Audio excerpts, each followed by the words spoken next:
프랑스 사람들이 가장 존경하는 인물 중에 하나로 뽑히고 금세기 최고의 휴머니스트라 불리는 피에르 신부님이라는 프랑스 신부님이 계십니다. 이분은 프랑스 하나, 그다음에 다른 지역이나 가난하고 갈 곳 없고 그러한 사람들을 모아다가 집을 지어주고 그리고 함께 공동체 생활할 수 있도록 그들을 돕는 역할을 하고 있습니다. 이 운동이 엠마우스 운동이라 하는데 이 운동을 시작한 분도 바로 이분이에요.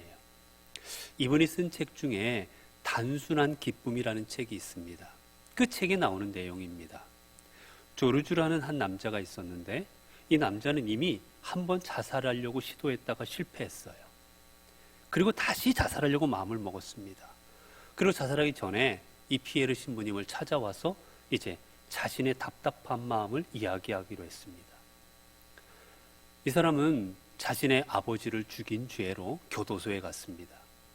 그 교도소 갔다가 돌아와 보니 자신의 아내는 자신의 감방 동료와 재혼해버렸어요. 그리고 딸은 자신을 오해해서 아버지를 만나려고도 하지 않습니다. 사람들이 자신의 친부를 죽인 사람이라 해서 외면하고 가까이 하지 않습니다. 모든 사람들로부터 외면당하는 삶을 살아가던 그는 결국 차라리 죽는 게 낫겠다라고 생각하고 죽으려는 중이었지요. 이 이야기를 다 들은 피에르 신부님은 이야기합니다. 당신의 이야기를 다 들으니 내 마음이 너무나 아픕니다. 내가 봐도 당신은 정말 죽을 수밖에 없는 그런 처지인 것 같습니다. 그런데 죄송하게도 내가 당신을 직접 도와줄 방법이 없습니다. 그런데 당신이 죽기 전에 제가 부탁이 하나 있습니다. 혹 당신 죽기 전에 내가 하는 일을 좀 도와줄 수가 있겠습니까? 내가 지금 일을 하고 있는데 이 일에 일손이 부족한데 도와줄 수 있겠습니까? 라고 물어요. 그러자 이 조르주라는 남자가 어차피 죽을 인생인데 그깟 못 도와주겠느냐고. 알겠다고 신부님, 제가 도와주고 다음에 죽겠다고. 그래서 신부님이 가난한 사람들을 위해 집을 짓고 그들을 돕고 하는 일들을 같이 하게 됩니다. 그렇게 시간을 지나서 하루, 이틀, 한 달, 두 달 시간이 지나고 나니 이 사람의 마음이 바뀌는 겁니다. 그래, 내가 죽을 인생이 아니라 내가 쓰임받을 인생이 되어야 되는구나. 내가 세상에서 제일 불행한 사람이라 생각했는데 돌아보니 아니, 이제 내가 행복한 사람이구나. 그는 신부님에게 고백합니다.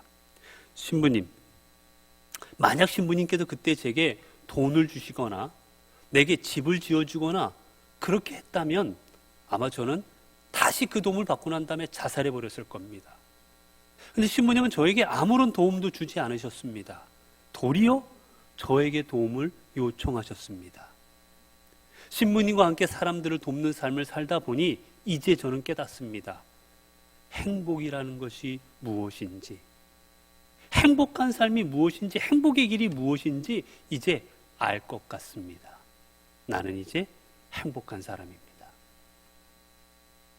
여러분, 행복이라는 것은요, 내가 뭘 가졌고 내가 많은 걸 누리고 내가 다른 사람들보다 인정받고 그런 곳에서 오는 게 아닌 것입니다. 진정한 행복은 내가 어떠한 마음의 자세로 살아가느냐, 내 시각에 달려있는 거예요. 탈멘 사하르라는 하버드의 유명한 교수님이 계십니다. 이분이 2006년도에 하버드 대학에서 이 행복을 가지고 강의를 했어요. 처음에는 얼마 모이지 않았는데 이게 유명해지자 이 하버드에서 가장 유명한 강의가 되어서 수많은 사람들이 몰려들었습니다. 아주 유명한 강의가 되었어요. 그래서 이때 강의한 내용을 가지고 책을 씁니다. 이 우리나라에는 행복이란 무엇인가 라는 책으로 번역이 되어 있는 책이에요. 이 책을 보면 사람들이 행복을 경험하는 것은 참으로 다양하다. 많은 것들을 통해 행복을 경험하게 되는데 그 공통적인 것들을 묶어보면 행복하기 위해서 우리에게 필요한 것들이 있다. 이야기를 합니다. 그 중에 몇 가지를 여러분에게 소개시켜 드리려고 합니다. 하나는 행복하려면 긍정적으로 생각하라는 거예요. 여러분, 우리는 우리 앞에 벌어져 있는 일을 어떻게 바라보느냐 시각을 가질 수가 있습니다. 아, 내가 오늘 운 나쁘게 이 일을 못하는구나. 아, 괜히 오늘 이 일 때문에 내가 뭐 잘못되었구나. 그렇게 생각할 수도 있고, 아, 오늘은 나에게 쉬라고 하나 보다. 오늘은 이 일을 통해서 내가 다른 걸 할 수 있도록 하나 보다. 라고 마음을 먹을 수도 있고, 모든 것은 내가 생각하게 달라진다는 거예요. 그래서 모든 것을 긍정적으로 여겨라. 그게 첫 번째입니다. 그리고 또 이야기합니다. 내게 있는 것들을 소중히 여길 줄 알아라. 여러분, 우리는 보면 내가 아무것도 누리지 않는 것 같지만 실은 돌이켜보면 참으로 많은 걸 누리고 있습니다. 건강이 좋지 않아도 이만큼이라도 건강할 수 있고, 내가 걸을 수 있고 볼 수 있고 말할 수 있고, 길거리에 나가서 길거리에 피어있는 꽃을 볼 수도 있고, 이 안에 우리가 호흡할 수 있는 공기도 있고, 우리는 조금만 돌이켜보면 소중한 것들이 많다라는 거예요. 내 가족도 있고. 이 소중한 것들을 소중히 여기지 않을 때 우리는 불행하다 여기는 겁니다. 또 이 책에서는 이야기합니다. 당신이 하는 일에 최선을 다해라. 당신이 하는 일에 지금 이 순간 최선을 다하지 않으면 분명 당신은 후에 후회하게 될 거다. 내가 왜 그때 좀 더 노력하지 않았을까? 왜 그때 좀 더 열심히 하지 않았을까? 분명 후회하게 되고 후회는 불행이다. 그렇기에 지금 나에게 주어진 일에 최선을 다해라. 그리고 말합니다. 행복하려면 관계가 좋아야 된다. 사람들과의 관계가 좋아야 되는데, 관계가 좋아지려면 다른 사람들의 단점이 아닌 장점을 보아라. 우리는 누군가를 바라볼 때 주로 단점이 눈에 많이 보입니다. 저 사람은 왜 저럴까? 왜 말을 저렇게 하지? 왜 저 사람은 눈빛이 저렇지? 저 사람은 왜 생긴 게 저렇지? 저 사람은 왜 행동이 저럴까? 사람의 단점이 먼저 보이는 게 사실이에요. 그런데 말합니다. 근데 관계를 잘 맺으려면, 그래서 행복하려면 단점도 보이겠지만 장점을 먼저 봐라. 아, 저 사람은 말이 없어서 과묵하구나. 아, 저 사람은 활달하니까 내가 같이 있으면 기분이 좋구나. 아, 저 사람은 부지런하시구나. 아, 저 사람은 눈빛이 선하시구나. 그 사람이 갖고 있는 장점이 있다라는 거예요. 그걸 찾고 볼 때 관계가 좋아지고, 관계가 좋아야 우리의 삶이 행복할 수 있는 겁니다. 그것도 말합니다. 베풀어라. 많이 갖는다고 해서 절대 인생이 행복한 게 아니다. 행복한 인생은 내가 누군가에게 베풀어서 그 사람들이 좋아하는 모습을 볼 때 내가 행복한 것이다. 그러니 많이 많이 베풀어라. 그리고 또 하나 이야기합니다. 사소한 일에도 감사할 줄 알아라. 이분이 이 책에서 말하는 강조가 이거예요. 은혜에 감사할 줄 알아는 겁니다. 당신이 이 자리에 있는 것은 당신의 힘만으로 된 게 아니다. 당신은 수많은 사람에게 은혜를 받았다. 수많은 사람의 도움을 받고 이 자리에 있는 것이다. 그 은혜를 하나도 잊지 말고 사소한 작은 것이라도 감사를 표현해 보아라. 문을 잡아주었으면 감사합니다. 나를 위해서 길을 비켜줬으면 감사합니다. 나에게 좋은 말을 해줬어도 감사합니다. 감사를 표현할 줄 알고 시종일관 감사할 때 그 삶이 진정으로 행복한 삶으로 나아가게 될 것이라. 여러분, 그렇습니다. 행복은 뭐가 생겨서 행복한 게 아니에요. 내가 어떠한 가치관을 가지고 어떠한 삶을 살아가고 있냐에 따라서 행복할 수도 불행할 수도 있는 겁니다. 행복한 사람도 감기 걸려요. 행복한 사람도 불치병에 걸려요. 다 똑같습니다. 아프기도 하고 다 똑같은 거예요. 단 그 일들을 어떻게 바라보느냐는 겁니다. 내게 주어진 상황들을 어떤 가치관을 가지고 어떤 시각을 가지고 보냐는 거예요. 내가 받은 은혜를 잊어버리지 않고 감사함으로 나갈 때 우리의 삶에는 하나님께 주시는 행복이 임하게 될 겁니다. 오늘 본문에 보게 되면 한 포도원 주인의 이야기가 나오고 있습니다. 포도원 주인이 열심히 포도 농사를 지었어요. 이제 포도원에 수확을 하고 더 일을 할 일들이 생겼습니다. 이 일을 위하여 추수할 이제 일꾼들이 필요하게 되었습니다. 그래서 일꾼을 구하러 이제 시장에 나갑니다. 오늘 본문에 보니까 아침 일찍이 나갔다고 되어 있는데 아마도 한 7시쯤이나 그 전후로 나가게 되었을 겁니다. 해가 밝아야 나가니까요. 그래서 이제 일찍 나가 보니 밖에 일자리를 구하러 나온 사람들이 모여져 있습니다. 여러분, 이 사람들은 어떤 사람이겠습니까? 이 사람들은 하루 벌어서 하루 살아가는 사람들이에요. 이 하루 여기서 일거리를 가지고 가야만 이 일거리를 통해서 하루 일당을 받을 것이고, 그리고 이 일당을 통해서 가족을 부양하고 내 가정에 필요한 것들을 사용하게 될 하루의 절실한 생활비를 얻을 수 있는 길이 바로 일자리를 얻는 겁니다. 그래서 이 사람들은 아침에 일자리를 구하러 간절한 마음으로 이 자리에 나와 있는 거예요. 이제 주인이 그들을 보고 당신들 내가 한 데나리온을 줄 것이니 우리 포도원에 와서 일하라 합니다. 한 데나리온은 이 시대의 하루 일당입니다. 하루 일해서 가족이 살아갈 만한 그런 정도의 일당이었어요. 이제 그 사람들 불러서 일을 시키고, 이제 오늘 본문에 보게 되면 이들에게 이제 다시 한 9시, 즉 이들 시각으로 이제 잠시 후에 3시에 다시 나가봅니다.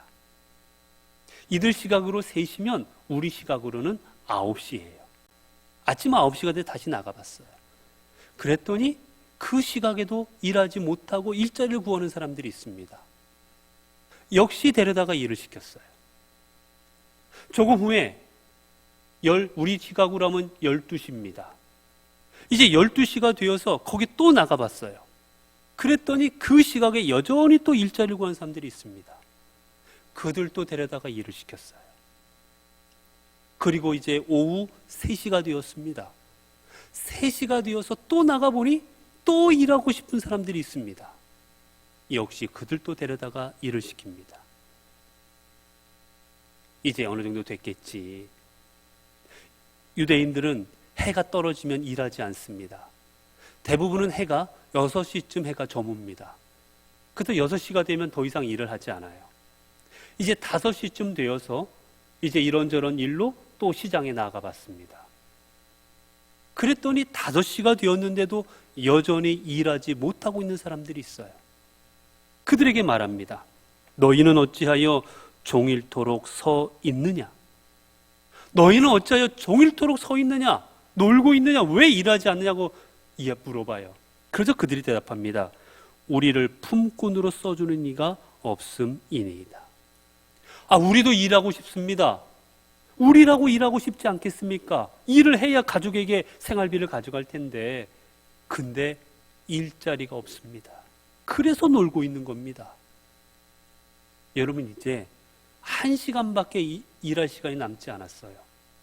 이들이 와서 아무리 열심히 해도 1시간입니다. 어떻게 보면 이들을 데려다가 일을 시키는 것은 주인 입장에서는 마이너스예요. 그럼에도 불구하고 주인은 이들이 일하지 않으면 가장으로 빈손으로 집에 들어가야 될 것을 알기에 국리력인 마음으로 이들을 데려다가 일을 시켰어요. 자, 일을 다 마쳤습니다. 일을 마치고 5시에 온 사람부터 하여 다 한 데나리온씩 약속한 대로 하루에 일당을 주었습니다. 여러분, 이들이 얼마나 기뻤겠습니까? 이 주인이 나를 써주지 않았다면 오늘 또 빈손이었을 것인데, 내가 집에 들어갈 때 우리의 가족들이 내 손만 바라보고 있었을 건데 그들에게 아무것도 내어줄 게 없대 얼마나 가장의 마음이 아팠겠습니까? 그런데 오늘은 당당하게 들어갈 수 있습니다. 가족들에게 당당하게 생활비를 내어줄 수 있습니다. 내 자녀들을 먹일 수가 있습니다. 얼마나 기뻤겠어요? 얼마나 행복했겠습니까? 그리고 그렇게 행복해하고 기뻐하는 그들을 바라보는 주인 또한 얼마나 행복했겠어요? 이들은 다 행복해했습니다. 기뻐했습니다. 그런데 오늘 본문에 보니 행복하지 않은 사람이 있어요. 바로 10절, 11절입니다. 먼저 온 자들이 와서 더 받을 줄 알았더니 그들도 한 데나리오씩 받은지라. 받은 후 집주인을 원망하여 이르되. 다 행복하고 기뻐하고 있는데 한 무리의 사람들이 행복하지 않고 도리어 원망하고 있습니다. 원망이라는 말은 우리말로 하면 불평하다는 뜻이에요. 불평하고 심한 말을 자기네끼리 하고 있는 겁니다. 왜 더 주지 않느냐? 이들은 왜 행복의 자리에 함께하지 못하고 왜 원망하고 불평하는 그 자리에 설 수밖에 없었을까? 모두가 행복해할 때 왜 이 사람들이 이렇게 원망하고 있었을까? 이유는 여기 있습니다. 이들은 주인의 은혜를 망각했기 때문입니다. 주인의 은혜를 잊어버렸기 때문이에요. 여러분, 여기 지금 일하고 있는 이 사람들 중에 당연히 이 자리에 와서 일해야만 되는 사람들이 있었습니까? 이들만이 기술을 갖고 있어서 이들만이 포도원에서 일해야 될 수 있는 사람은 아무도 없었어요. 다 주인이 그저 선택해서 여기에 온 사람들입니다. 주인의 은혜 가운데 여기 와서 일해서 일당을 받았지 어느 누구도 당연히 이 자리에 온 사람은 없었습니다. 그런데 이들은 자신들이 여기에 온 것, 자신들이 지금 여기서 일당을 받는 것, 그걸 당연하다 여기고 더 나아가 잊어버린 거예요. 왜 내가 여기 와 있는지를 잊어버린 겁니다. 내가 누구의 은혜로 와 있는지를 잊어버린 겁니다. 여러분, 여기 이 자리에 이들이 오기 전에 이들은 실업자였어요. 실업자인 그들을 주인이 불러줘서 온 겁니다. 그러면 여러분, 감사밖에 남는 게 없지 않겠습니까? 이들이 가져야 될 말은 기쁨밖에 없지 않겠습니까? 그런데 이들은 내가 주인의 은혜로 이 자리에 있다라는 것을 잊어버린 겁니다. 여러분, 우리가 은혜를 잊을 때 원망하고 불평합니다. 부모의 은혜를 잊을 때 부모를 원망합니다. 스승의 은혜를 잊을 때 스승을 원망하는 거예요. 여러분, 오늘 우리가 이 자리에 예배드리고 있는 것, 우리가 구원받은 것, 이것 또한 하나님의 은혜가 아니겠습니까? 하나님이 선택해 주지 아니하셨다면 우리는 이 자리에 있을 수 있는 사람이 아무도 없습니다. 아니, 하나님께서 우리에게 생명 주지 아니하셨으면 이 자리에 생명 갖고 있을 사람이 아무도 없습니다. 하나님이 건강 주지 않으셨으면 이 자리에 걸어 나올 수 있는 사람 아무도 없습니다. 우리는 모두 주님의 은혜로 있는 거예요. 여러분, 게다가 우리가 구원받은 것 공짜지만 그게 값없이 어떻게 얻었습니까? 예수 그리스도께서 당신의 몸을 십자가에 내어 맡기시고 고난당하셔서 우리가 구원을 얻은 겁니다. 그분이 채찍에 맞음으로 우리가 구원을 받았고, 그분이 조롱받음으로 우리가 구원을 받았고, 그분이 피 흘려서 피값으로 우리가 구원을 받은 거예요. 결코 당연한 게 아닙니다. 그런데 우리는 하나님께서 베풀어 주신 이 은혜를 잊어먹습니다. 하나님이 주신 은혜를 망각해버립니다. 그렇게 주님을 원망하는 겁니다. 성경에 보면 사도 베드로, 그는 어떤 사도보다도 더 많은 수고를 합니다. 어떤 사도가 했던 것보다 더 놀라운 일들을 행하고 있습니다. 그 이유가 무엇입니까? 고린도서 15장 10절을 보면, 그러나 내가 나 된 것은 주의 은혜로 된 것이니 내게 주신 그의 은혜가 헛되지 아니하여 내가 모든 사도보다 더 많이 수고하였으나 내가 한 것이 아니요 오직 나와 함께 하신 하나님의 은혜로라. 사도 바울은 고백합니다. 내가 이 자리에 있는 것은 하나님의 은혜로라. 내가 사도된 것도 하나님의 은혜로라. 하나님의 은혜임을 기억하자 그는 결코 주님을 배신할 수가 없는 겁니다. 주님을 떠날 수가 없는 겁니다. 아니요, 비록 매를 맞아도, 비록 내 발에 쇠사슬이 채워져도, 비록 내가 동족들로부터 위협을 당해도, 배가 침몰할 지경에 이르러도 내가 나 된 것은 하나님의 은혜로 된 것이다 라고 생각하니 그 모든 것이 감사할 뿐입니다. 그 모든 것이 기쁨입니다. 그 모든 것이 행복입니다. 왜요? 이 길을 통해 하나님은 하나님의 뜻을 이룰 것임을 알았기 때문입니다. 내가 고난당하는 것을 통해서도 하나님의 뜻을 이룰 것이요, 내가 기쁨의 자리를 통해서도 하나님의 뜻을 이룰 것이요, 어떤 길을 통해서라도 하나님은 하나님의 뜻을 이룰 것임을 알기에, 나를 사용하고 계시는 줄을 알기에 사도 바울은 기뻤고 행복했습니다. 그렇기에 행복한 사람은 바로 은혜를 기억하는 사람입니다.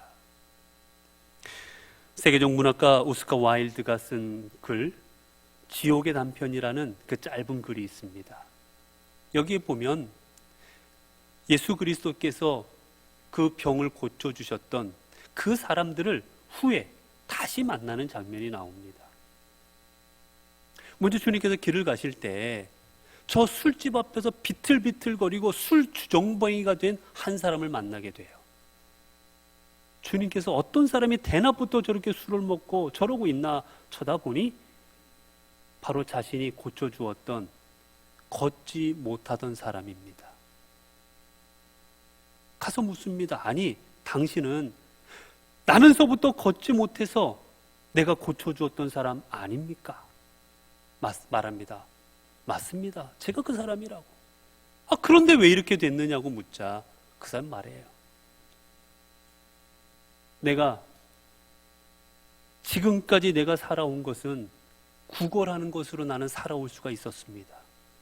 그런데 주님께서 나를 고쳐주셔서 내가 일어나 걸어다니게 되자 내가 지금까지 배운 거는 구걸하는 거 하나뿐인데, 내가 기술도 없고 가진 것도 없고 아무것도 없어서 그 어느도 나를 써주는 사람이 없어서 내가 직업을 가질 수가 없습니다.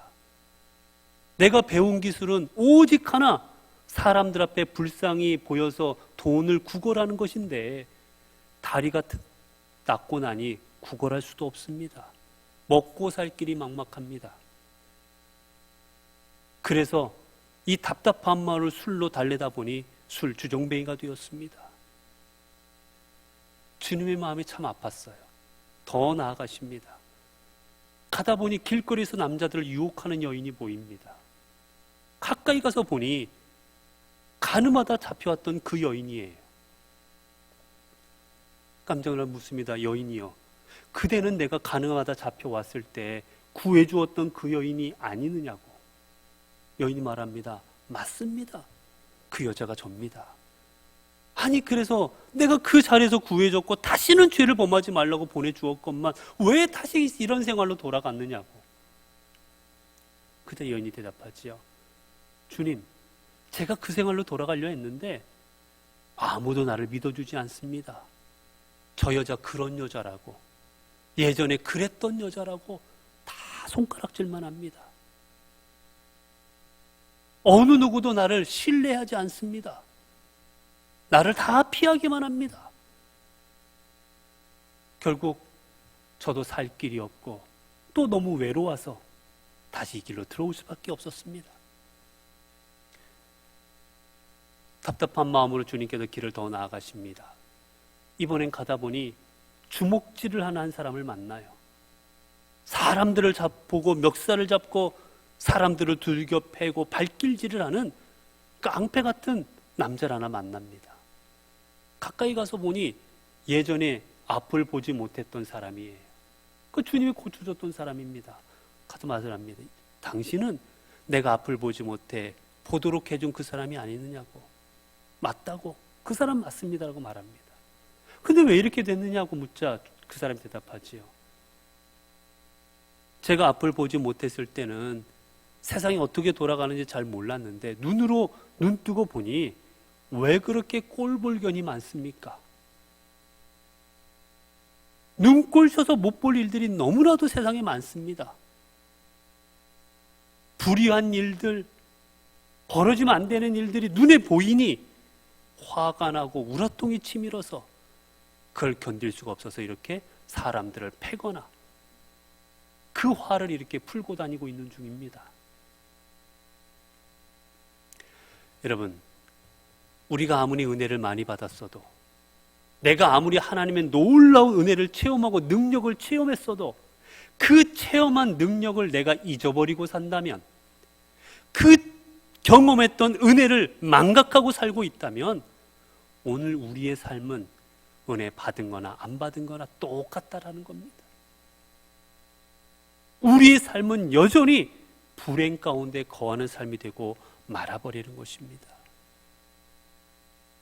여러분, 이렇게 하나님의 은혜를 기억하지 못할 때 어떡합니까? 받은 은혜를 기억하며 해도 당연한 것으로 여겨버립니다. 아, 내가 누군가에게 도움받았던 것 감사할 줄을 모르고 당연하지라고 생각하는 거예요. 오늘 여기 본문에 나오는 이 사람들 어떻습니까? 주인이 이들에게 약속한 건 한 데나리온이었는데 이들은 오늘 본문에 보면 뭐라 말합니까? 더 받을 줄로 알았더니 자신들은 더 받을 줄로 생각합니다. 왜요? 받을 자격이 있다고 생각하는 거예요. 나는 떼아볕에 더 일했습니다. 저 사람은 1시간 일했지만 우리는 더 많이 일했습니다. 나는 받을 자격이 있습니다라고 생각하는 거예요. 여러분, 주인은 이들과 한 데나리온밖에 약속하지 않았어요. 결코 더 받을 자격 없는 겁니다. 도리어 1시간밖에 일하지 않는 사람은 한 데나리온 받지 못했을 것이지만 주인이 그들에게 은혜를 베풀어 준 것뿐이에요. 우리 중에 어느 누구도 하나님의 은혜를 당연한 것으로 받을 수 있는 자는 아무도 없습니다. 그저 하나님의 선택하시고 은혜를 베푸셔서 우리가 받은 것뿐이지요. 본문 앞절을 보게 되면 앞부분에 나와 있는 것이 어떤 말씀이냐. 부자 청년이 주님 앞에 찾아와서 어떻게 해야 영생을 얻겠냐고 물어봅니다. 주님께서 내 재산을 팔아 가난한 사람 나눠주라 하자 근심하며 돌아가요. 그때 제자들이 주님 앞에 묻습니다. 베드로가 이렇게 말하지요. 주여, 우리가 모든 것을 버리고 주를 쫓아 싸우니 우리가 무엇을 얻으리이까? 저 사람은 주님 따르지 못하고 가버렸습니다. 그런데요, 우리는요, 가진 거 다 버리고 주를 따랐습니다. 그러니 우리에게는 무엇을 주시렵니까? 주님의 은혜를 내가 내 것을 포기했으니 당연히 주셔야 되는 걸로 알고 뭘 주실 겁니까? 라고 묻는 거예요. 이들은 평생 이 마음을 가지고 주님을 따릅니다. 더 받았겠지. 우리는 주님 가까이 있었으니, 주님을 많이 도와줬으니 더 많이 받겠지. 그래서 예루살렘에 입성할 때에는 주님 곁에 있는 우리들을 오른쪽에 왼쪽에 다 장관들로 삼아주세요라고 그렇게 주님 앞에 청탁하기까지 합니다.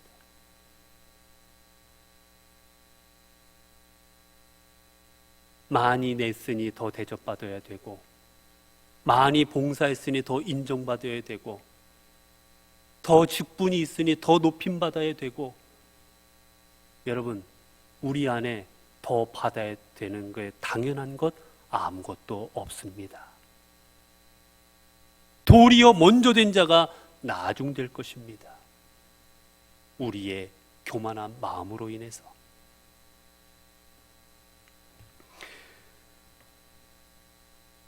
성경에 보면 탕자, 그는 아버지의 유산을 받을 걸 당연한 것으로 여깁니다. 그래서 그 유산을 받아서 당연한 듯 써버립니다. 아버지의 유산을 당연한 듯 받고 당연한 듯 써버렸던 그의 인생의 마지막이 어땠습니까? 돼지들이 먹는 것조차 먹지 못하고 결국 아버지 앞에 돌아와 고백합니다. 나는 아버지의 아들 자격이 없습니다. 오늘 우리의 고백도 그거야 되는 거예요. 저는 하나님의 자녀 될 자격이 없습니다. 저는 주님의 자녀 될 자격이 없습니다. 그런데 저를 이렇게 선택하여 주시고 인도하시니 감사합니다. 이 마음을 가질 때 우리는 주님이 주시는 행복의 길을 걸어가게 될 것입니다. 사랑하는 성도 여러분, 오늘도 우리는 주님의 자녀가 되었습니다. 하나님의 백성이 되었습니다. 이것은 우리의 자격이 아니라 오직 우리를 사랑하신 하나님의 은혜요, 하나님의 선물입니다. 하나님의 사랑입니다. 이제 이 주님의 은혜를 기억하시기 바랍니다. 주님의 은혜를 내게 주신 이 은혜, 이만큼 살아가고 이만큼 누리는 이 모든 것, 그 어느 것 하나도 당연한 것으로 여기지 마시기 바랍니다. 하나님께서 주신 것이 하나님으로부터 말미암았음을 기억하고 우리가 나아갈 때, 그리하여 우리가 하나님의 은혜 가운데 거하게 될 때 주님은 우리를 향하여 은혜의 손을 내밀어 주실 것이고, 우리의 걸음걸음이 은혜의 길을 가게 하여 주실 것이고, 그래 우리의 삶이 행복의 삶이 될 수 있도록 이끌어 주실 것입니다. 기도하겠습니다. 은혜로우신 하나님, 오늘 우리가 살아가는 모든 것들은 오직 주님의 은혜로 말미암았음을 이 시간 깨닫게 하여 주시니 감사합니다. 하나님은 언제나 우리의 삶의 자리에서 그 은혜의 손길로 우리를 인도하시고 보호하시고 주장하여 주셨습니다. 은혜 안에 거하고 있음에도 불구하고, 우리가 받은 은혜가 이렇게 큼에도 불구하고 우리는 그게 은혜인 줄 깨닫지 모르는 그런 어리석은 자가 되지 않게 하옵소서. 은혜인 줄 알면서도 또한 당연인 것으로 알고 감사할 줄 모르는 배은망덕한 자들 되지 않게 하옵소서. 은혜를 바라볼 줄 아는 눈을 가짐으로 내게 베푸신 은혜를 기억하고 감사하여 우리의 삶을 주님께 바치고 늘 감사와 기쁨으로 어떤 자리에 있든지 행복의 삶을 살아갔던 사도 바울처럼 우리도 그러한 삶을 살게 하옵소서.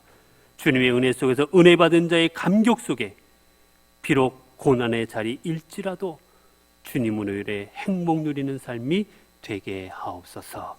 우리 주 예수 그리스도 이름으로 기도드리옵나이다. 아멘.